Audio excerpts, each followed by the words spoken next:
ഷിപ്പിന്റെ കല്യാണം ആയതുകൊണ്ട് ഇന്ന് ഞങ്ങൾ എല്ലാവരും ഡാൻസും പരിപാടിയെല്ലാം സെറ്റ് ചെയ്തിട്ട് നിങ്ങൾ കുറച്ച് കഴിച്ചിട്ടുള്ളൂ, ഞാൻ ശ്രദ്ധിച്ചു. അതെന്തേ അങ്ങനെ ഈ തല ഇത് സ്റ്റിച്ചിട്ടോണ്ടാ? തലച്ചോറ് കുറച്ച് വെച്ചിട്ടാണോ? നെയ്ച്ചോറ് കുറച്ച് തലച്ചോറ്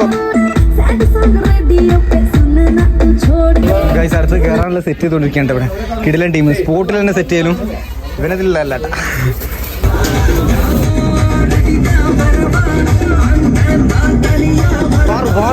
കിടിലൻ. ഓ ചത്ത് കിടക്കുന്നു, ചത്ത് കിടന്നാലും ചമഞ്ഞ് കിടക്കണാടാ.